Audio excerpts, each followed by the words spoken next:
Let me show you how to be a good breezy and change your predictions. In this episode, I had the pleasure of speaking with Allen Downey, a professor emeritus at Olin College and a curriculum designer at Brilliant.org. Allen is a renowned author in the fields of programming and data science, with books such as Think Python and Think Base to his credit. He also authors the blog Probably Overthinking It and has a new book by the same name, which he just released in December 2023. In this conversation, we tried to help you differentiate between right and wrong ways of looking at statistical data. We discussed the Overton Paradox and the role of Bayesian thinking in it, and we detailed a mysterious Bayesian Killer App. But that is not all. We even addressed the claim that Bayesian and Frequentist method often yield the same results, and why it is a false claim. If that doesn't get you to listen, I don't know what will. This is Learning Bayesian Statistics, episode 97, recorded October 25, 2023. Let me show you how to be a good breezy and change your predictions. Hello, my dear Bayesians. I have two announcements for you today. First, congratulations to the 10 patrons who won a digital copy of Alan's new book. The publisher will soon get in touch and send you the link to your free digital copy. If you didn't win, well, you still won, because you get a 30% discount if you order with the discount code UCPNEW from the U Chicago Press website. I put the link in the show notes, of course. Second, a huge thank you to Matt Nichols, Maxim Kuznetsov, Michael Thomas, Luke Gorey, and Corey Kaiser for supporting the show on Patreon. I can assure you this is the best way to start the year. Thank you so much for your support. It literally makes this show possible, and it made my day. And now on to the show with Allen Downey. Show you how to be a good breezy and change your predictions. Allen Downey, welcome back to Learning Bayesian Statistics. Thank you. It's great to be here. Yeah, thanks again for taking the time. And so for people who know you already or are getting to know you, Allen was already on Learn Bayes Stats in episode 41. And so if you're interested in a bit more detail about his background and also much more about his previous book, Think Base, I recommend listening back to the episode 31, which will be in the show notes, because today, thankfully, we're gonna focus on other topics, especially your new book, Allen. I don't know how you do that, but well done. Congratulations on, again, another great book that's getting out. But first, maybe a bit more generally, how would you define the work that you're doing nowadays and the topics that you're particularly interested in? Yeah, it's a little hard to describe now because I was a professor for more than 20 years, and then I left higher ed about a year and a half ago. And so now my day job, I'm at Brilliant.org, and I am writing online lessons for them in programming and data science, which is great. I'm enjoying that. But Sounds then like fun. It is. And then also working on these books and blogging. And I think of it now as almost being like a gentleman scientist or an independent scientist. I think that's my real aspiration. I want to be an 18th century gentleman scientist. I love that. Yeah, that sounds like a good objective, and yeah, it definitely sounds like fun. And that's a bit. It also sounds a bit similar to what I'm doing on my end. With the podcast and also the online courses for Intuitive Bayes, and also I teach a lot the workshops at PyMC Labs. So yeah, a lot of teaching and educational content on my end too, which I really love. So that's also why I do it. And yeah, it's fun because most of the time, like you start teaching a topic, and that's a very good incentive to learn it in lots of details, right? So like lately I've been myself diving way more into Gaussian processes again, because this is very fascinating topic, but quite complex. And causal inference also, I've been reading up again on this, so it's been quite fun. What has been on your mind recently? Well, you mentioned causal inference, and that is certainly a hot topic. It's one where I always feel I'm a little bit behind. I've been reading about it and written about it a little bit, but I still have a lot to learn. So it's an interesting topic. Yeah. And the cool thing is that, honestly, when you're coming from the Bayesian framework, to me that feels extremely natural. It's just a way of some concepts are the same, but they're just named differently. So that's all you have to make the connection in your brain. And some of them are somewhat new, but if you've been doing generative modeling for a while, then just coming up with a directed acyclic graph for your model and just updating it from a generative perspective and doing counterfactual analysis, it's really, really natural to do it in the Bayesian workflow. So that's a really good, that really helps you. To me, you already have the foundations and you just have to, well, kind of add a bit of a toolbox to it, like, okay, so what's regression discontinuity design, what's interrupted time series, things like that. But otherwise, what's difference in differences, things like that. But these are kind of,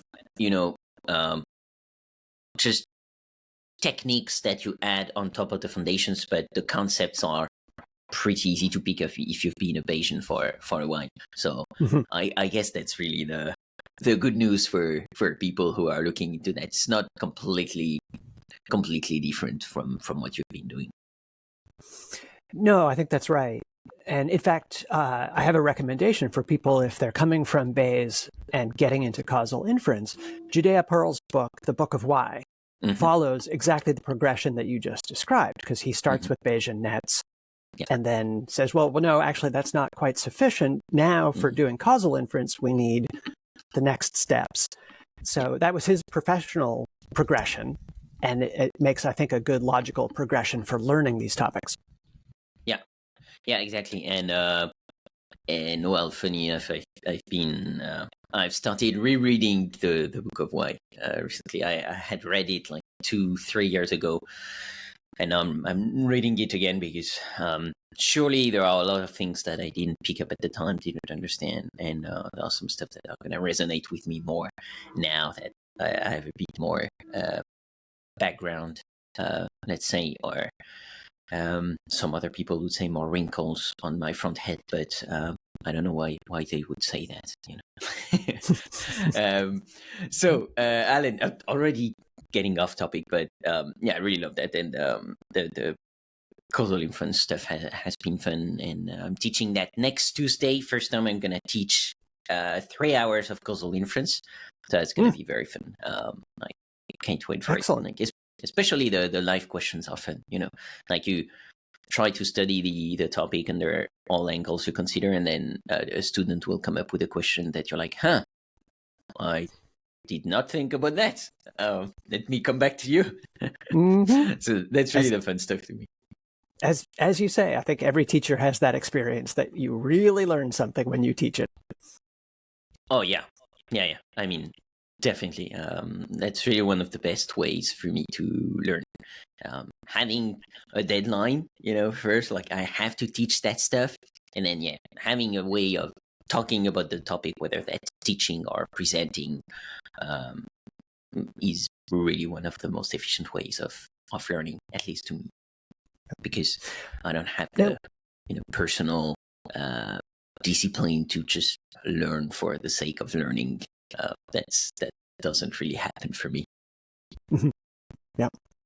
Now, we might not be as off topic as you think, because I do have a little bit of causal inference in the new book. Oh, yeah? I've got a section that is about collider bias. Yeah. And this is an example where if you go back and read the literature in epidemiology, there is so much confusion. There was the low birth weight paradox was one of the first examples, and then the obesity paradox and the twin paradox. And they're all baffling if you think of it in terms of regression or statistical association. Mhm. And then once you draw the causal diagram and figure out that you have selected a sample based on a collider, the light bulb goes on and it's, oh, of course, now I get it. This is not a paradox at all. This is just another form of sampling bias. Yeah, well, I think actually let's talk about that. You wanna like maybe talk about what's a collider for the I was gonna say the students for the listeners, and also then what does collider bias mean, and how do you get around that? Mm-hmm. Yeah, no, this was really interesting for me to learn about as I was writing the book. And the example that I started with is the low birth weight paradox. And this comes from the 1970s. It was a researcher in California who was studying low birth weight babies and the effect of maternal smoking. And he found out that if the mother of a newborn baby smoked, it is more likely to be low birth weight. And low birth weight babies have health effects, including higher mortality. But what he found is that if you zoom in and you just look at the low birth weight babies, you would find that the ones whose mother smoked had better health outcomes, including lower mortality. And this was a time, this was in the 70s, when people knew that cigarette smoking was bad for you, but it was still, public health campaigns were encouraging people to stop smoking, and especially mothers. And then this article came out that said that smoking appears to have some protective effect for low birth weight babies. That in the normal range of birth weight, it appears to be minimally harmful. And for low birth weight babies, it's good. And so he didn't quite recommend maternal smoking, but he almost did. And there was a lot of confusion. I think it wasn't until the 80s that somebody explained it in terms of causal inference. And then finally in the 90s, where someone was able to show using data that not only was this a mistake, but you could put the numbers on it and say, look, this is exactly what's going on. If you correct for the bias, you will find that, not surprisingly, smoking is bad across the board, even for low birth weight babies. So the explanation is that there's a collider, and a collider in a causal graph means that there are two arrows coming into the same box, meaning two potential causes for the same thing. So in this case, it's low birth weight. And here's what I think is the simplest explanation of the low birth weight paradox, which is there are two things that will cause a baby to be low birth weight. Either the mother smoked, or there's something else going on, like a birth defect. And of those two things, the maternal smoking is relatively benign. It's not good for you, but it's not quite as bad as the other effects. So you could imagine being a doctor. You've been called in to treat a patient. The baby is born at a low birth weight. And now you're worried. You're saying to yourself, oh, this might be a birth defect. And then you find out that the mother smoked. You would be relieved because that explains the low birth weight and it decreases the probability that there's something else worse going on. So that's the effect. And again, it's caused because when they selected the sample, they selected low birth weight babies. So in that sense, they selected on a collider. Yeah. And that's where everything goes wrong. Yeah. And it's like, I find that really interesting and fascinating because in a way, it comes down to a bias in the sample in a way here. But also so here, in a way, you don't have really any ways of doing the analysis without going back to the data collecting step. But also, colliders are very tricky in the sense that you have that path, as you were saying. So, like the collider is a common effect of two causes, and the two causes can be completely unrelated, But if you control, as often said, if you control for the collider, then it's going to open the path, and it's going to allow information to flow from, let's say, X to Y, and C is the collider. X is not related to Y in the causal graph. But if you control for C, then X is going to become related to Y. And that's really the tricky thing. And that's why we're telling people, do not just throw predictors at random in your models, when you're doing a linear regression, for instance, because if there is a collider in your graph, and I mean, very probably there is one at some point, if it's a complicated enough situation, then you're going to have spurious statistical correlations which are not causal, but you've created that by basically opening the collider path. So the good news is that the path is closed if you, like, naturally. So if you don't control for that, if you don't add that in your model, you're good. But if you start adding just predictors all over the place, you're very probably going to create collider biases like that. So that's why it's not as easy when you have a count found, which is kind of, it's like the opposite situation. So let's say now C is the common cause of X and Y. Well, then if you have a count found, you want to block the path that's going from X to Y through C to see if there is a direct path from X to Y. Then you want to control for C, but if it's a collider, you don't. So that's why, like, don't control for everything. Don't put predictors all over the place, because that can be very tricky.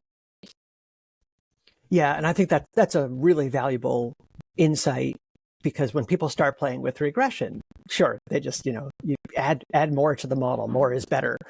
And yes, once you think about colliders and mediators, and I think this vocabulary is super helpful for thinking about these problems, understanding what should and shouldn't be in your model if what you're trying to do is causal. And that's also definitely something I can see a lot. It depends on where the students are coming from, but where it's like they show me a regression with, I don't know, 10 predictors already.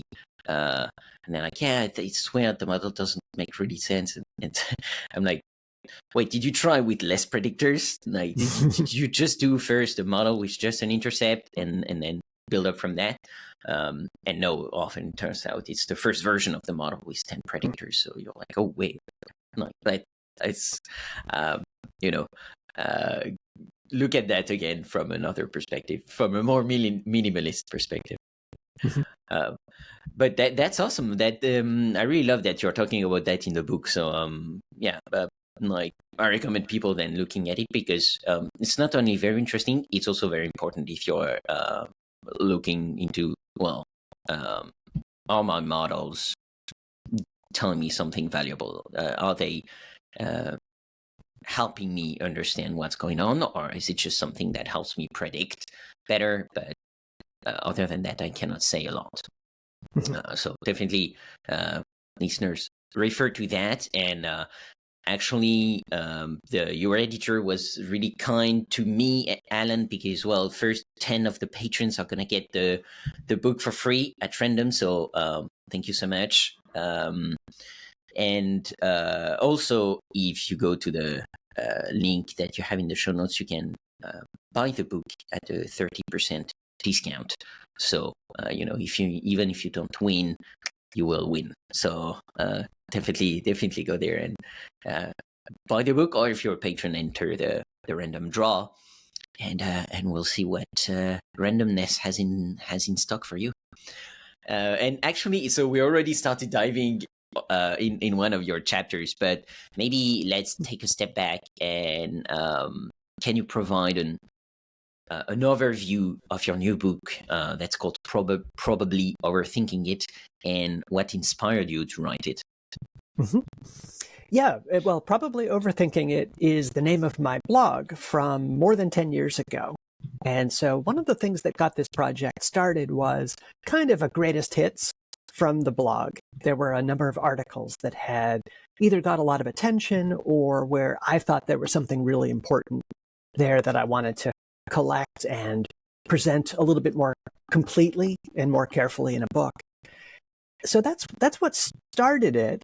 And it was partly like a collection of puzzles, a collection of paradoxes, the strange things that we see in data. So like collider bias, which is Bergson's paradox is the other name for that. There's Simpson's paradox. There's one paradox after another.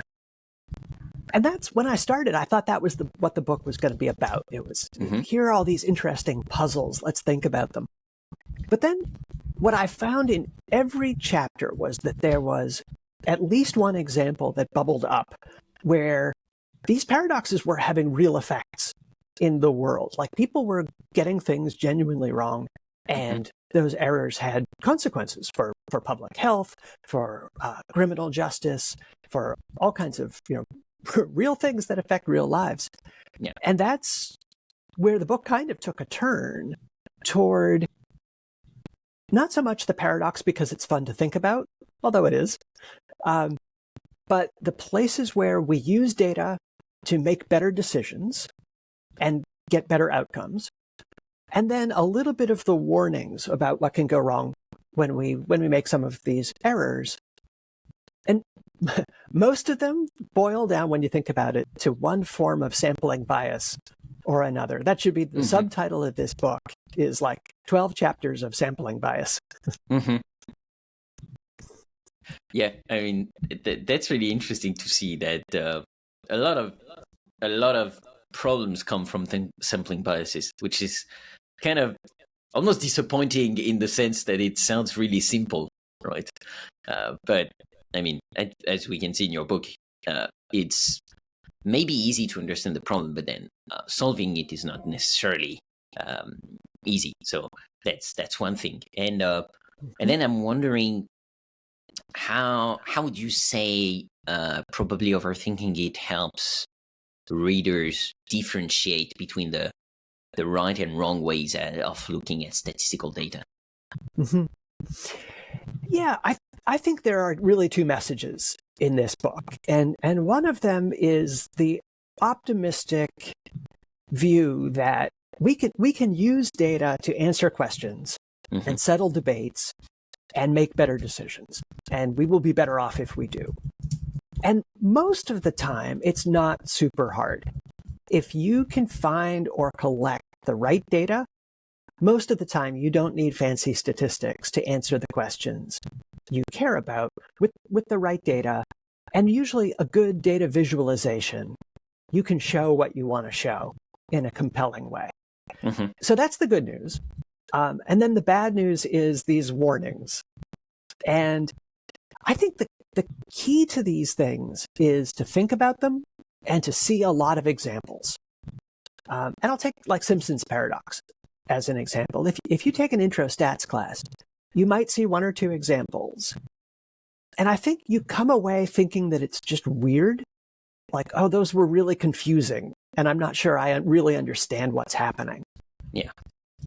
And I think something happens after the third, fourth, fifth example, where at some point you start thinking about Simpson's paradox, and you just realize that there's no paradox there.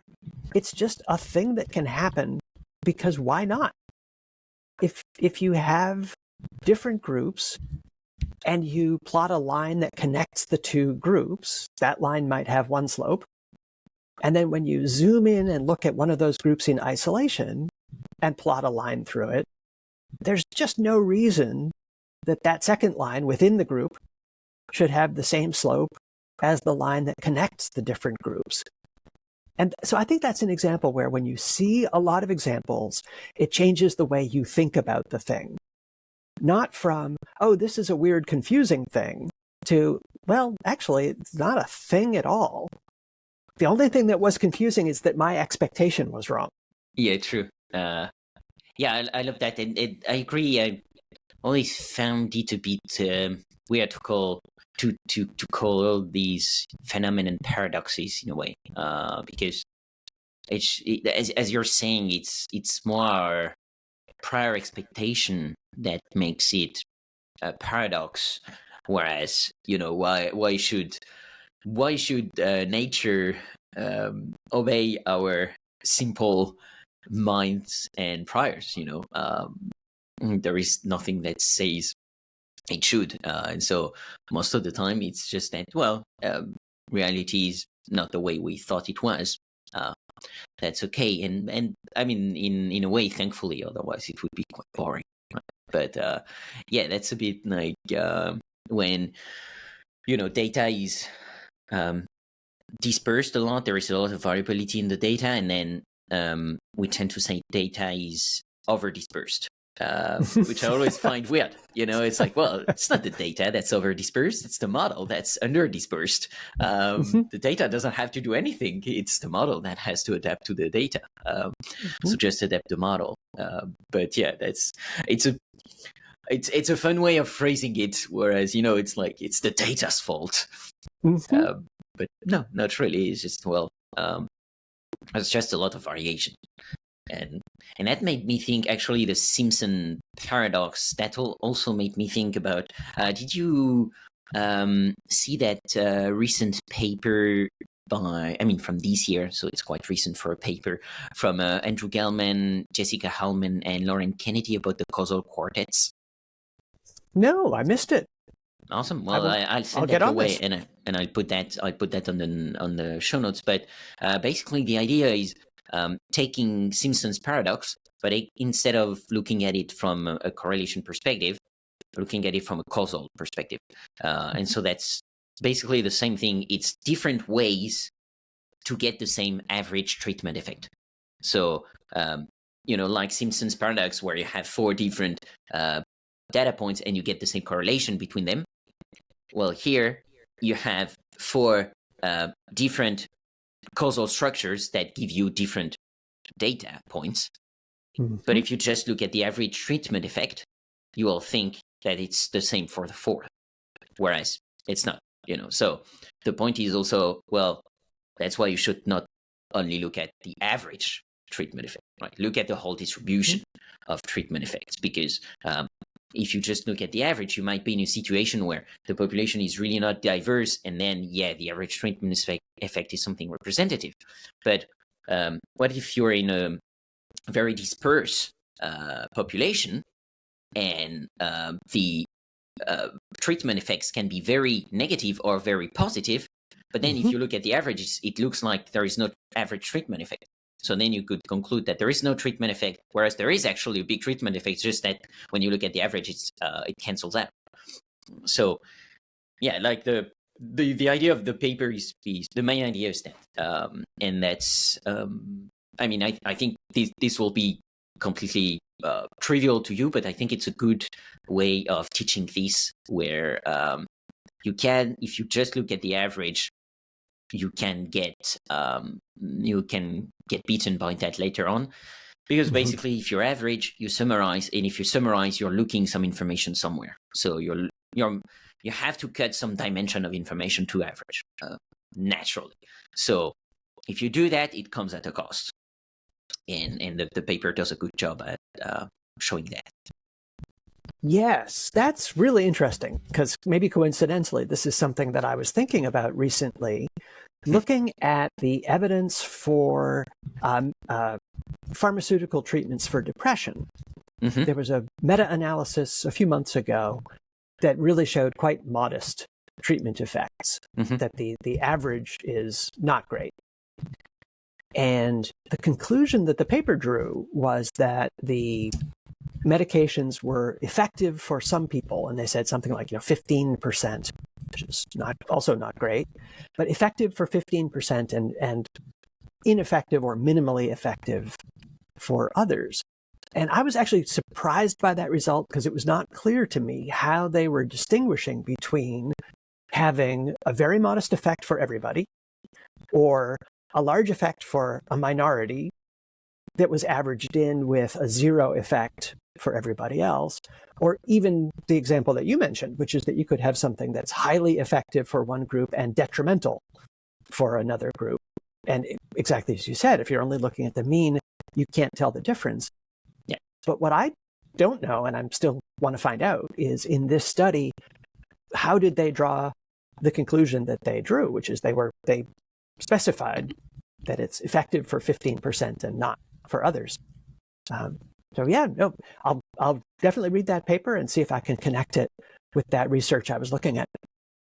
Yeah, I'll send it to you, and I already put it in the show notes.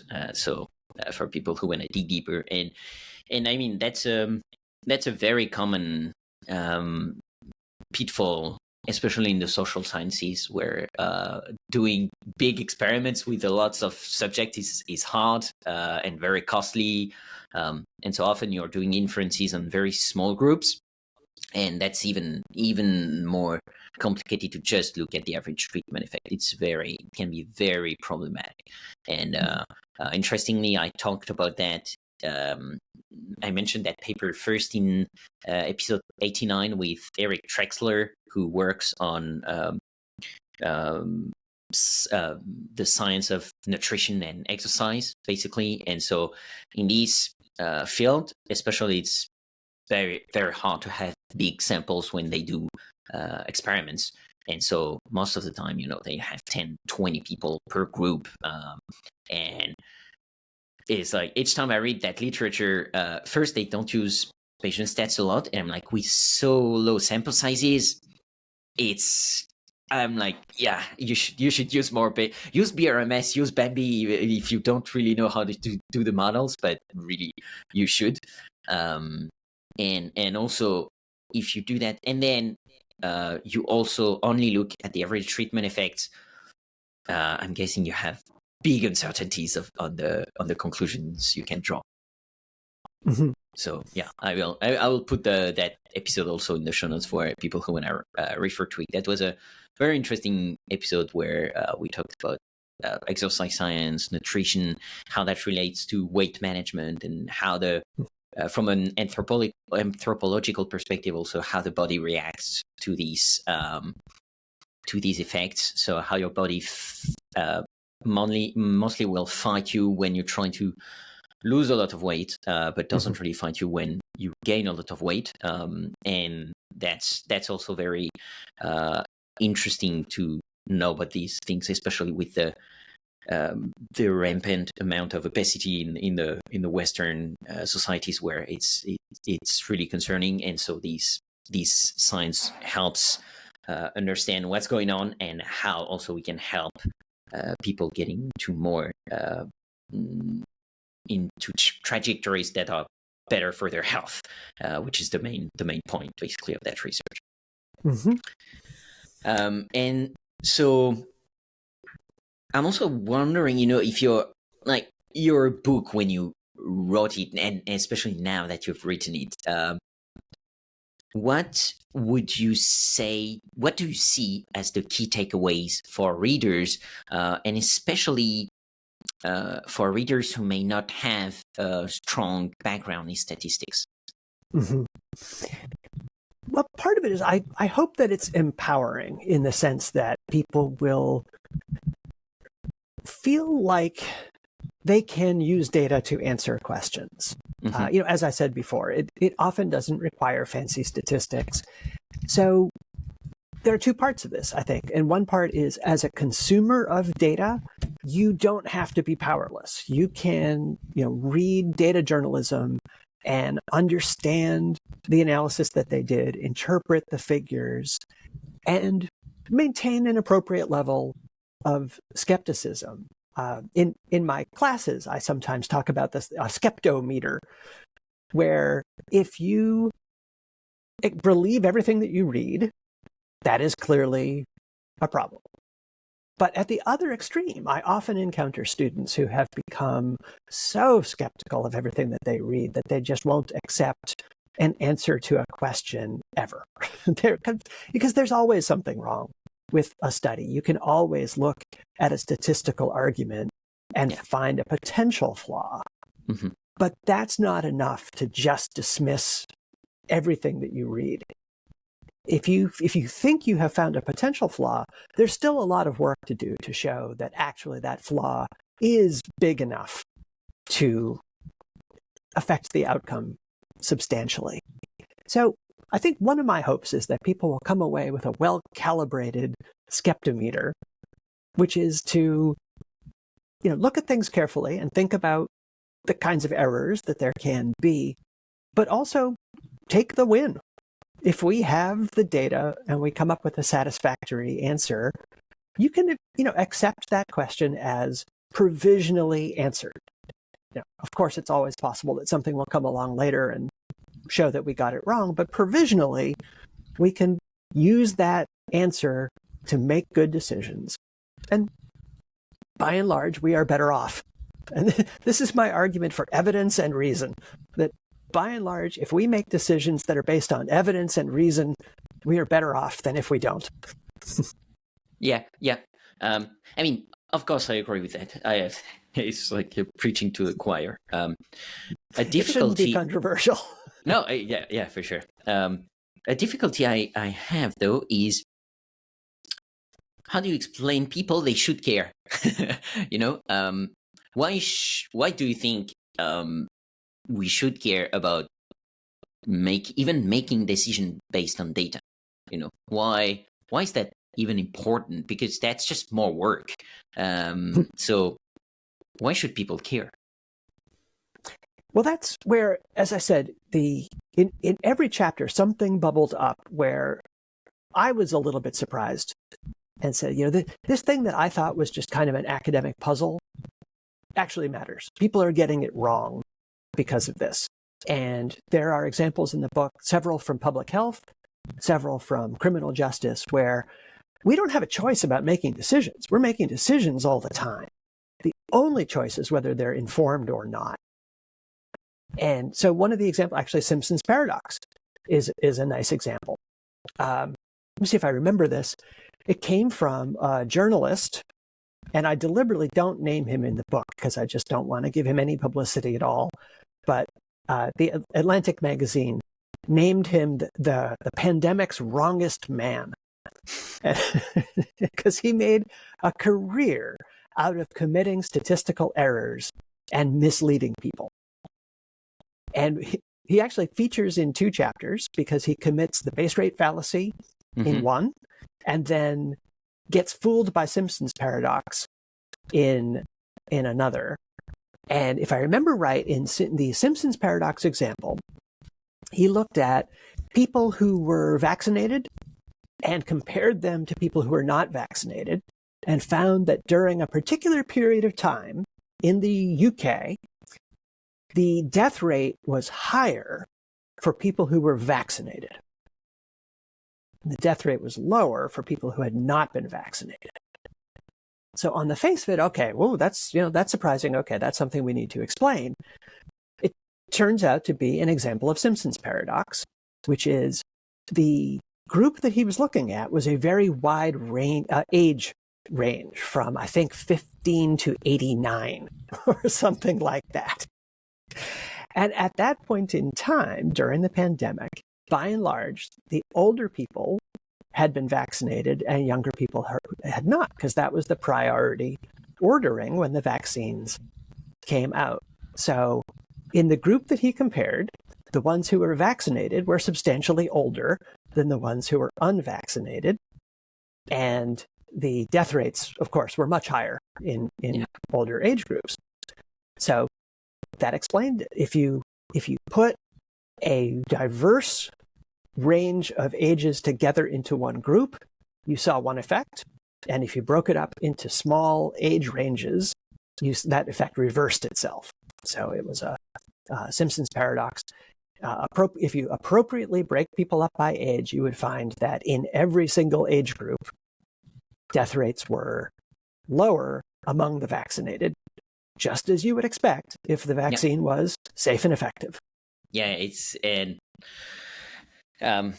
that's also where I feel like if you start thinking about the causal graph, and the causal structure, that's also where that would definitely help, because it's not that hard, right? The idea here is not hard. It's not even hard mathematically. I think anybody can understand it, even if they don't have a mathematical background. It's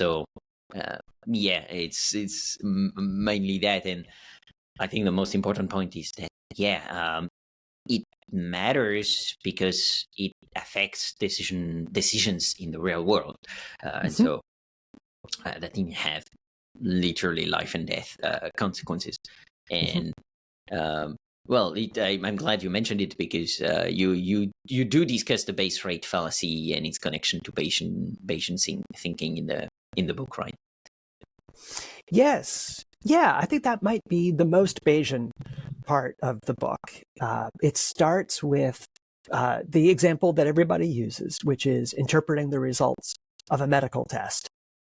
Because that's a case that's surprising when you first hear about it, and where Bayesian thinking clarifies the picture completely. That once you get your head around it, it is like these other examples. It not only gets explained, it stops being surprising. And this, I'll give the example. I'm sure this is familiar to a lot of your listeners, but if you take a medical test, let's take a COVID test as an example, and suppose that the test is accurate, 90% accurate, and let's suppose that that means both specificity and sensitivity. So if you have the condition, there's a 90% chance that you correctly get a positive test. If you don't have the condition, there's a 90% chance that you correctly get a negative test. And so now the question is, you take the test, it comes back positive. What's the probability that you have the condition? And that's where people kind of jump onto that accuracy statistic. And they think, well, the test is 90% accurate, so there's a 90% chance that I have, let's say, COVID in this example. And that can be totally wrong depending on the base rate, or in Bayesian terms, depending on the prior. And here's where the Bayesian thinking comes out, which is that different people are going to have very different priors in this case. Yeah. If you know that you were exposed to somebody with COVID, 3 days later you feel a scratchy throat, the next day you wake up with flu symptoms. Before you even take a test, I'm going to say there's at least a 50% chance that you have COVID, maybe higher. Could be a cold, so it's not 100%. So let's say it's 50-50. You take this COVID test, and let's say, again, 90% accuracy, which is lower than the home test. So I'm being a little bit unfair here, but let's say 90%. Your prior was 50-50. The likelihood ratio is about 9-1. And so your posterior belief is about 9-1, and which is roughly 90%. So quite likely that test is correct, and you, in this example, have COVID. But the flip side is, let's say you're in New Zealand, which has a very low rate of COVID infection. You haven't been exposed. You've been working from home for a week, and you have no symptoms at all. You feel totally fine. What's your base rate there? What's the probability that you miraculously have COVID? 1 in 1,000 at most, probably lower. And so if you took a test and it came back positive, it's still probably only about 1 in 100 that you actually have COVID, and a 99% chance that that's a false positive. So that's, as I said, that's the usual example. It's probably familiar. But it's a case where if you neglect the prior, if you neglect the base rate, you can be not just a little bit wrong, but wrong by orders of magnitude. Yeah, exactly. And it is a classical example for us in the stats world, but I think it's very effective for non-stats people. Because that also talks to them, right? And it's also that the gut reaction to a positive test is so geared towards thinking you do have the disease that I think that's also why it's a good one. And another paradox you're talking about in the book is the Overton Paradox. And so could you share some insights into this one? Because I don't think I know that one, and how Bayesian analysis plays a role in understanding it, if any. Sure. Well, you may not have heard of the Overton Paradox, and that's because I made the name up. So we'll see. I don't know if it will stick. One of the things I'm a little bit afraid of is it's possible that this is something that has been studied and is well known, and I just haven't found it in the literature. I've done my best, and I've asked a number of people, but I think It's a thing that has not been given a name. So maybe I've given it a name, but we'll find out. But that's not important. The important part is, I think it answers an interesting question. And this is, if you compare older people and younger people in terms of their political beliefs, you will find in general that older people are more conservative. So younger people, more liberal, older people are more conservative. And if you follow people over time and you ask them, are you liberal or conservative?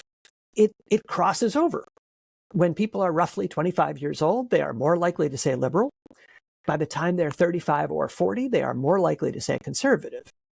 So we have two patterns here. We have older people actually hold more conservative beliefs. And as people get older, they are more likely to say that they are conservative. Mm-hmm. Nevertheless, if you follow people over time, their beliefs become more liberal. Mm-hmm. So that's the paradox. By and large, people don't change their beliefs a lot over the course of their lives. Excuse me. But when they do, they become a little bit more liberal. But nevertheless, they are more likely to say that they are conservative. So that's the paradox. And let me put it to you. Do you know why? No. I don't think so. That's very interesting. I think it's the first time I hear about that. I mean, I've heard about the two in isolation, but I don't think I've heard them linked that way. So, and no, for now, I don't have an intuitive explanation to that. So I'm very curious. So here's my theory, and it is partly that conservative and liberal are relative terms. So if someone says that they're conservative, what they usually mean is, I am to the right of where I perceive the center of mass to be. And the center of mass is moving over time. And that's the key, primarily because of generational replacement. So as older people die and they are replaced by younger people, the mean shifts toward liberal pretty consistently over time. And it happens in all three groups. Among people who identify themselves as conservative, liberal, or moderate, all three of those lines are moving almost in parallel toward more liberal beliefs. And what that means is, if you took a time machine to 1970 and you collected the average liberal and you put them in a time machine and you bring them to the year 2000, they would be indistinguishable from a moderate in the year 2000. And if you bring them all the way to the present, they would be indistinguishable from a current conservative. Which is a strange thing to realize if you have this mental image of people in tie-dye with peace medallions from the 70s being transported into the present. They would be relatively conservative compared to current views. And that time traveler example is almost exactly what happens to people over the course of their lives. That in their youth, they hold views that are left of center. And their views change slowly over time, but the center moves faster. And I call it chasing the Overton window. The Overton window, I should explain where that term comes from, is in political science. It is the set of ideas that are politically acceptable at any point in time. And it shifts over time, which is something that might have been radical in the 1970s, might be mainstream now.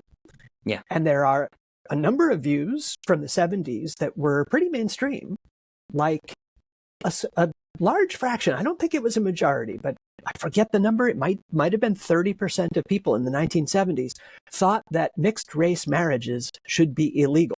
Yeah. That wasn't a majority view, but it was mainstream. And now that's pretty out there. That's a pretty small minority still hold that view, and it's considered extreme. Yeah. And it changed quite fast.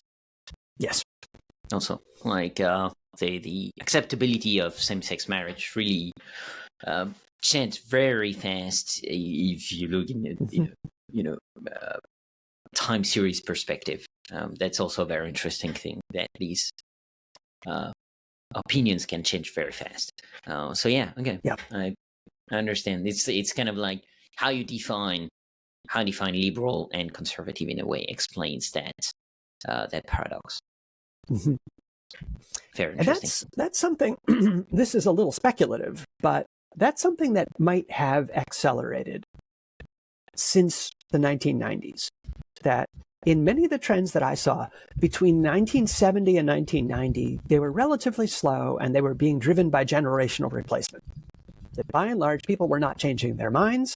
It's just that people would die and be replaced. There's a line from the sciences that says that the sciences progress one funeral at a time. Just a little morbid, but that is in some sense the baseline rate of societal change, and it's relatively slow. It's about 1% a year. Yeah. Starting in the 1990s, and particularly, you mentioned support for same-sex marriage, also just general acceptance of homosexuality changed radically. In 1990, it was about 75% of the US population would have said that homosexuality was wrong. That was one of the questions in the General Social Survey. Do you think it's wrong? 75%. That's, I think, below 30 now. So between 1990 and now, let's say roughly 40 years, it changed by about 40 percentage points. So that's about the speed of light in terms of societal change. And one of the things that I did in the book was to try to break that down into how much of that is generational replacement and how much of that is people actually changing their minds. And that was an example where I think 80% of the change was changed minds, not just one funeral at a time. So that's something that might be different now. And one obvious culprit is the internet. So we'll see. Yeah. And another proof that the internet is neither good nor bad, right? It's just a tool, and it depends on what we're doing with it. Right? The internet is helping us right now having that conversation, and me having that podcast for 4 years. Otherwise, that would have been virtually impossible. So, really depends on what you're doing with it. And another topic, I don't remember it being in the book, but I think you mentioned it in one of your blog posts, is the idea of a Bayesian Killer App. So I have to ask you about that. Why is it important in the context of decision-making and statistics? Yeah, this is, I think, a perpetual question, which is, if Bayesian methods are so great, why are they not taking off? Why is, not everybody is using them? And I think one of the problems is that when people do the comparison of Bayesian and frequentism, and they have trot out the usual debates, they often show an example where you do the frequentist analysis and you get a point estimate, and then you do the Bayesian analysis and you generate a point estimate, and sometimes it's the same or roughly the same, and so people sort of shrug and say, well, what's the big deal?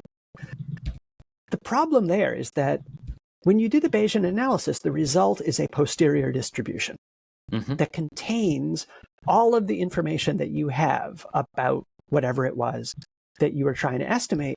And if you boil it down to a point estimate, you've discarded all the useful information. Yeah. So if all you do is compare point estimates, you're really missing the point. And that's where I was thinking about what is the killer app that really shows the difference between Bayesian methods and the alternatives. And my favorite example is the Bayesian bandit strategy, or Thompson sampling, which is an application to anything that's like A/B testing or running a medical test where you're comparing two different treatments. You are always making a decision about which thing to try next, A or B, or one treatment or the other. And then when you see the result, you're updating your beliefs. So you're constantly collecting data and using that data to make decisions. And that's where I think the Bayesian methods show what they're really good for. Because if you are making decisions and those decisions have consequences, you want the whole posterior distribution. because most of the time you're doing some kind of optimization. You are, integrating over the posterior, or in discrete world, you're just looping over the posterior. And for every possible outcome, figuring out the cost or the benefit and weighting it by its posterior probability. That's where you get the real benefit. And so Thompson sampling to me is the simplest end-to-end application where people understand the problem and where the solution is a remarkably elegant and simple one. And you can point to the outcome and say, this is an optimal balance of exploitation and exploration. You are always making the best decision based on the information that you have at that point in time. Yeah, I see what you say. And in a way, it's a bit of a shame that it's the simplest application because it's not that simple, right? But yeah, I agree with that example. And for people, I put this blog post where you talk about that Bayesian Killer App in the show notes because it's not super easy, at least to explain on a podcast. I think it's way better in a written format, or at least a video. But yeah, like definitely these kind of situations in a way where you have lots of uncertainty and you really care about updating your belief as accurately as possible, which happens a lot, right? But in this case also, I think it's extremely valuable. And well, I think you're right. It's not super simple, but I think it can be. Because first of all, I think if you do it using conjugate priors, then the update step is trivial. You're just updating beta distributions, and every time a new data comes in, a new datum, you're just adding one to one of your parameters. So the computational work is the increment operator, which is not too bad. But I've done a version of Thompson sampling as a dice game, and I want to take this opportunity to point people to it. And I gave you the link, so I hope it'll be in the notes. But the game is called The Shakes, and I've got it up on a GitHub repository. But you can do Thompson sampling just by rolling dice. Yeah, so we'll definitely put that in the show notes. And also to come back to something you said just a bit earlier, for sure. Then also something that puzzles me is when people have a really good Bayesian model. It's awesome. It's a good representation of the underlying data generating process. It's complex enough, but not too much. It samples well, and then they do decision making based on the mean of the posterior estimates. And I'm like, no, that's a shame. Why are you doing that? Pass the whole distribution to your optimizer so that you can make decisions based on the full uncertainty of the model and not just take the most probable outcome. Because first, maybe that's not really what you care about. And also, by definition, it's going to sample your decision. It's going to bias your decision, So, that always kind of break my heart. It was like, but you worked so well to get that, and so hard to get those posterior distributions, and now you're just throwing everything away. That's a shame. Yeah, do Bayesian decision making, folks. You're losing all that information, and especially in any case where you've got very nonlinear costs, nonlinear in the size of the error, and especially if it's asymmetric. Thinking about almost anything that you build, you always have a trade-off between underbuilding and overbuilding. And overbuilding is bad because it's expensive, and underbuilding is bad because it will fail catastrophically. So that's a case where you have very nonlinear costs and very asymmetric. If you have the whole distribution, you can take into account, what's the probability of extreme catastrophic effects, where the tail of that distribution is really important to potential outcomes. Yeah, definitely. And well, I mean, I could continue, but we're getting short on time, and I still have a lot of things to ask you. So let's move on. And actually, I think you mentioned it a bit at the beginning of your answer to my last question. But in another of your blog posts, you addressed the claim that Bayesian and frequentist methods often yield the same results. And so I know you like to talk about that. So could you elaborate on this and why you're saying it's a false claim? Mm-hmm. Yeah, I mentioned this earlier. Frequentist methods produce a point estimate and a confidence interval. And Bayesian methods produce a posterior distribution. So they are different kinds of things. They cannot be the same. And I think Bayesians sometimes say this as a way of being conciliatory, that, we're trying to, let's all get along. And, often frequentist and Bayesian methods are compatible. So that's good. The Bayesian methods aren't scary. I think strategically that might be a mistake, because you're conceding the thing that makes Bayesian methods better. It's the posterior distribution that is useful for all the reasons that we just said. So it is never the same. It is sometimes the case that if you take the posterior distribution and you summarize it with a point estimate or an interval, that yes, sometimes those are the same as the frequentist methods. But the analogy that I use is, if you are comparing a car and an airplane, but the rule is that the airplane has to stay on the ground, then you would come away and you would think, wow, that airplane is a complicated, expensive, inefficient way to drive on the highway. and you're right. If you want to drive on the highway, an airplane is a terrible idea. The whole point of an airplane is that it flies. If you don't fly the plane, you are not getting the benefit of an airplane. That is a good point. And same, if you are not using the posterior distribution, you are not getting the benefit of doing Bayesian analysis.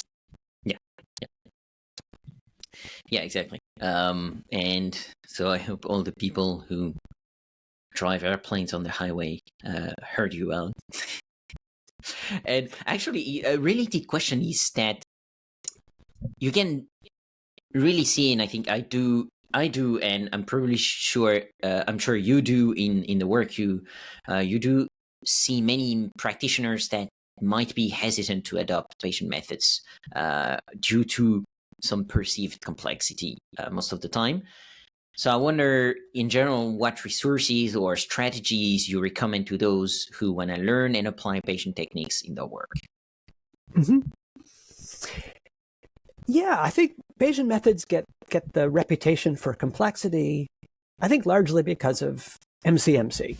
That if that's your first exposure, that's scary and complicated. Or if you do it mathematically and you start with big scary integrals, I think that also makes it seem more complex than it needs to be.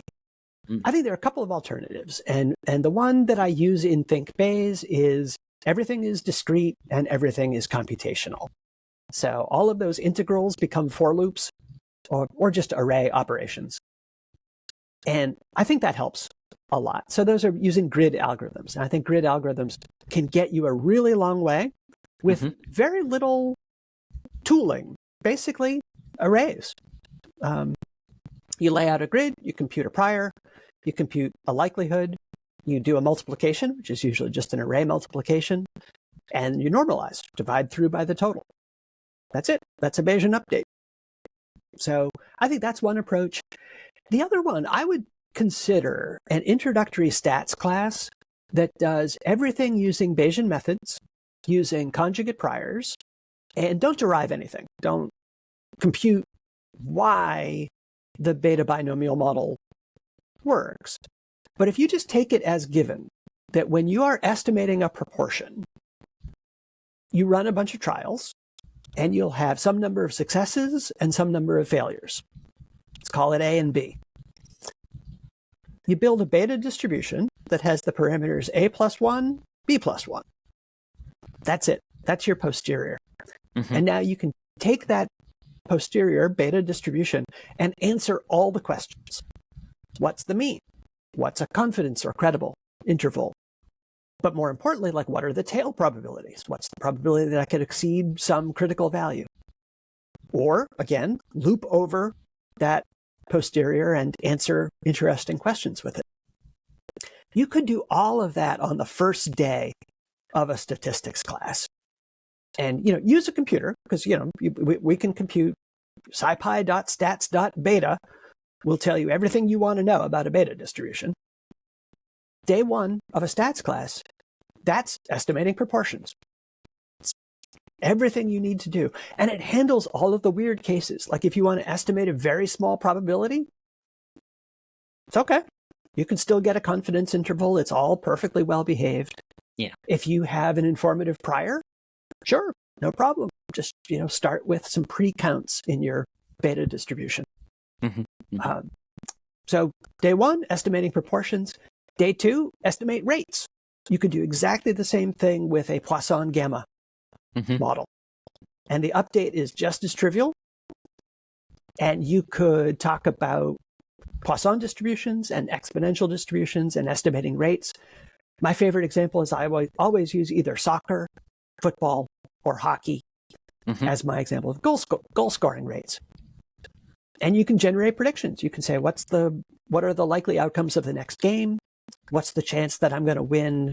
Let's say it's a best of 7 series. The update is computationally nothing. Yeah. And you can answer all the interesting questions about rates. So that's day two. I don't know what to do with the rest of the semester because we've just done 90% of an intro stats class. Yes. Yeah, that sounds like something I think that would work in the sense that at least that was my experience. Also, funny story, I used to not like stats. So no, which is funny when you see what I'm doing today. But when I was in university, I did a lot of math. And the thing is, the stats we were doing with pen and paper. So it was incredibly boring. As always, dice problems and very trivial stuff that you have to do that because the human brain is not good at computing that kind of stuff, But if you do that with the computer, which is what I did when I started having to use statistics to do electoral forecasting, I was like, but this is awesome. Like I can just simulate the distribution. I can see them on the screen. I can really almost touch them, and that was much more concrete first and also much more empowering because I could work on topics that were not trivial stuff that I only would use for board games, So I think it's a very powerful way of teaching for sure. And so to play us out, I'd like to zoom out a bit and ask you what you hope readers will take away from probably Overthinking It, and how can the insights from your book be applied to improve decision-making in various fields? Yeah, well, I think I'll come back to where we started, which is it is about using data to answer questions, make better decisions, and my thesis, again, is that we are better off when we use evidence and reason than when we don't. So I hope it's empowering. I hope people come away from it thinking that you don't need graduate degrees in statistics to work with data, to interpret the results that you're seeing in research papers, in newspapers, that it can be straightforward. And then occasionally there are some surprises that you need to know about. Yeah, for sure. And I mean, personally, have you changed some of the ways you're making decisions based on your work for this book, John? Maybe. I think a lot of the examples in the book come from me thinking about something in real life. There's one example where when I was running a relay race, I noticed that everybody was either much slower than me or much faster than me. And it seemed like there was nobody else in the race who was running at my speed. And that's the kind of thing where when you're running and you're oxygen deprived, it seems really confusing. And then with a little bit of reflection, you realize, well, there's some statistical bias there, which is, if someone is running the same speed as me, I'm unlikely to see them. Yeah. But if they are much faster or much slower, then I'm going to overtake them or they're going to overtake me. Yeah, exactly. And that makes me think about an absolutely awesome joke from Of course, I don't remember the name of the comedian, but very, very well-known US comedian that you may know. And the joke was, have you ever noticed that everybody that drives slower than you on the road is a jackass, and everybody that drives faster than you is a moron? It's really the same. Yep. It's the same idea, right? It's like you have the right speed, and you're doing the right thing, and everybody else is just either a moron or a jackass. That's exactly right. I believe that is George Carlin. Exactly, George Carlin. Yeah, and amazing. I mean, George Carlin is just absolutely incredible. But that one is already a very keen observation of the human nature. Also, I found, which is also an interesting joke in the sense that it relates to concepts of how minds change and how people think about reality and so on. And I find it very interesting. So for people interested, I know we're short on time, so I'm just going to mention there is an awesome book that's called How Minds Change by David McCraney. I'll put that in the show notes, and he talks about these kind of topics, and that's especially interesting. And of course, Bayesian statistics are mentioned in the book, because if you're interested in optimal decision making, at some point you're gonna talk about Bayesian stats. But he's a journalist; like he doesn't know at all about Bayesian stats originally, and then at some point it just appears. Yeah. I will check that out. Yeah, I'll put that in the show notes. So before asking you the last two questions, Alan, I'm curious about your predictions, because we're all scientists here and we're interested in predictions. I wonder if you think there is, in the realm of statistics education, are there any innovative approaches or technologies that you believe have the potential to change, to transform how people learn and apply statistical concepts? Well, I think the things we've been talking about, computation, simulation, and Bayesian methods, I think have the best chance to really change statistics education. I'm not sure how it will happen. It doesn't look like statistics departments are changing enough or fast enough. Mm-hmm. I think what's going to happen is that data science departments are going to be created. And I think that's where the innovation will be. But I think the question is what that will mean. Like, when you create a data science department, is it going to be all machine learning and algorithms, or statistical thinking and basic using data for decision making, as I'm advocating for? So obviously, I hope it's the latter. I hope data science becomes, in some sense, what statistics should have been, and starts doing a better job of using, as I said, computation, simulation, Bayesian thinking, and causal inference, I think, is probably the other big one. Yeah, exactly. And they really go hand in hand also, right? As we were saying at the very beginning of the show. So, of course, I do hope that that's going to be the case. And so, Alan, you've already been very generous with your time. So let's ask you the last two questions. Ask you that at the end of the show, and you're in a very privileged position because it's your second episode here. So you're in the position where you can answer something else from your previous answers, which is a very privileged position because usually the difficulty of these questions is that you have to choose, and you cannot answer all of it, but you get to have a second round, Alan. So first, if you had unlimited time and resources, which problem would you try to solve? I think the problem of the 21st century is, how do we get to 2100 with a habitable planet and a good quality of life for everybody on it? Mm-hmm. And I think there is a path that gets us there. It's a little hard to believe when you focus on the problems that we currently see, but I'm optimistic. I really do think we can solve climate change, and we can continue the slow process of making things better. If you look at history on a long enough term, you will find that almost everything is getting better in ways that are often invisible, because bad things happen quickly and visibly, and good things happen slowly and in the background. But my hope for the 21st century is that we will continue to make slow, gradual progress and a good ending for everybody on the planet. So that's what I want to work on. Mm-hmm. Yeah, I love the optimistic tone to close out the show. And second question: if you could have dinner with any great scientific mind, dead, alive, or fictional, who would it be?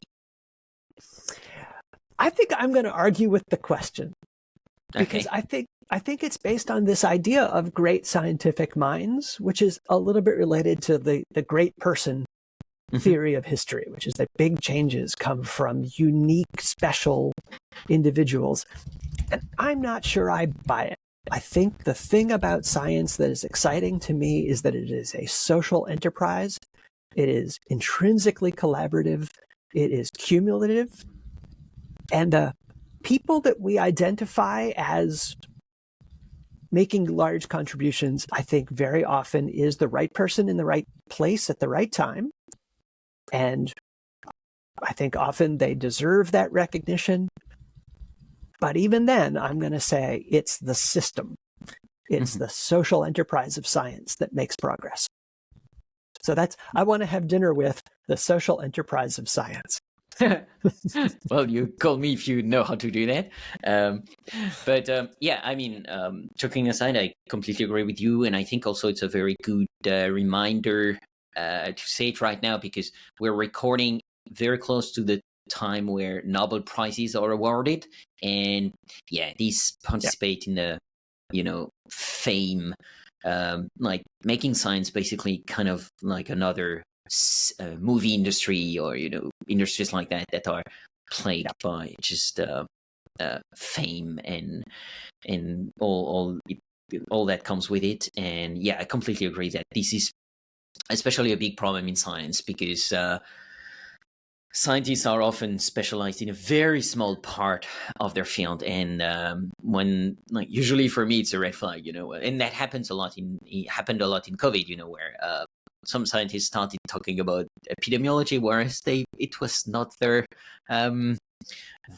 specialty, So and to me, usually that's a red flag. But the problem is that if they are very well-known scientists who may end up having the Nobel Prize, well, then everybody listens to them, even though they probably shouldn't. And yeah, when you rely too much on fame and popularity, that's a huge problem. Yeah, making just trying to make heroes, it is a big problem, because it helps from a narrative perspective to make people interested in science, and basically that people start learning about them. But there is a limit where it also discourages people, because if it's that hard, if you have to be that smart, if you have to be Einstein or Oppenheimer, or any of these big, or Laplace, then it's just like you don't even want to start, and be I'm not like those people, so why would I even bother working on this? And that's a big problem, because as you're saying, progress for scientific progress is small incremental steps done by a community that works together, and there is competition, of course, but that mainly works together. And if you start implying that most of that is just you have to be a once in a century genius to make science, we're going to have problems, especially HR problems in the universities. So yeah, no, you don't need that. And also, you're right that if you look into the previous work, like even for Einstein, the idea of relativity was already there in the time. If you look at some writings from Poincaré, one of the main French mathematicians of the 20th century, already Poincaré, just a few years before Einstein, is already talking about this idea of relativity, and you can see the equations also in one of his books previous to Einstein's publication. So it's like often it's, as you were saying, an incredible person that's also here at the right time, at the right place, who is in the ideas of his time. So that's also very important to highlight. I completely agree with that. Yeah, in almost every case that you look at, if you ask the question, if this person had not done X, when would it have happened? Or who else might have done it? And almost every time it's, the ideas were there. Yeah, they would have come together. Yeah, maybe a bit later, or even maybe a bit earlier. We never know, but yeah, that's definitely the case. And I think the best proxy to the dinner I wanted to have is to have a dinner with the LBS community. So we should organize that, like an LBS dinner where everybody can join. That would actually be very fun. Maybe one day I'll get to do that. One of my wildest dreams is to organize a, live episode somewhere where people could come join the show live and have a live audience and so on. But we'll see if I can do that one day. If you folks have ideas or opportunities, feel free to let me know. And I think about it. Awesome, Alan. Let's call it a show. I could really record with you for like 3 hours. I literally still have a lot of questions on my cheat sheet, but let's call it a show and allow you to go to your main activities for the day. So thank you a lot, Alan. As I was saying, I put a lot of resources and a link to your website in the show notes for those who want to dig deeper. Thanks again, Alan, for taking the time and being on this show. Thank you. It's been really great. It's always a pleasure to talk with you. Yeah, feel free to come back to the show and answer the last 2 questions for a third time. Let me show you how to be a good breezy and change your predictions after